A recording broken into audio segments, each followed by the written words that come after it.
नमस्कार, आप देख रहे हैं न्यूज़ 18 का डिजिटल प्लेटफॉर्म और मैं हूं आपके साथ जागृति खंतवाल। तो देखिए, मिडिल ईस्ट में भले ही सीज फायर की बात हो रही हो, लेकिन असली जंग अभी खत्म नहीं हुई है और इस जंग का सबसे बड़ा मैदान है तेल।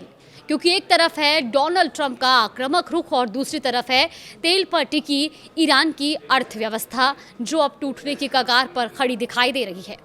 देखिए, सबसे पहले अगर हम बात करें तो ईरान पर हुआ ये ट्रिपल अटैक, 3 ऐसे वार जिन्होंने उसकी तेल आधारित इकोनॉमी की कमर तोड़ दी है। इसमें सबसे पहले जो बात है वो है स्टोरेज क्राइसिस, क्योंकि तेल स्टोरेज पर होर्मुज स्ट्रेट के पास जो अमेरिकी नौसैनिक नाकाबंदी ने ईरान के तेल निर्यात को लगभग रोक दिया है। अब इसका नतीजा क्या है? देखिए, तेल निकल तो रहा है लेकिन बिक्री नहीं हो रही है, ये बिक नहीं रहा है और ऐसे में स्टोरेज टैंक भर चुके हैं। ऐसे में तैरते हुए टैंकर भी फुल हो चुके हैं और अब हालात ये है कि ईरान के पास तेल रखने की जगह खत्म होती जा रही है। विशेषज्ञों का कहना ये साफ है कि अगर यही हाल रहा तो ईरान को अपने तेल कुओं को बंद करना पड़ सकता है और एक बार कुएं बंद हुए तो लॉन्ग टर्म प्रोडक्शन को भारी नुकसान होगा। अब दूसरा अटैक है टैंकर जब्ती। दरअसल तेल टैंकरों की जब्ती की जा रही है। अमेरिका सिर्फ अब रोक नहीं रहा बल्कि कार्रवाई भी कर रहा है।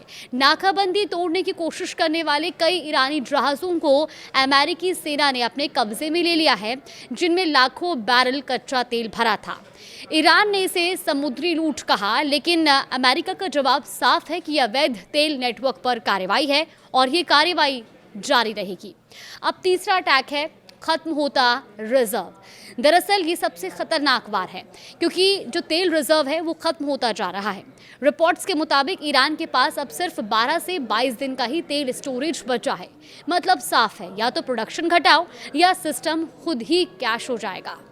डेटा बताता है कि अगर 1 से 13 अप्रैल की बात करें तो करीब 2.1 मिलियन बैरल प्रतिदिन लोडिंग, वहीं 14 से 23 अप्रैल तक ये गिरकर सिर्फ 5,67,000 बैरल प्रतिदिन पर पहुंच चुकी है। यानी गिरावट बेहद तेज और चिंताजनक है।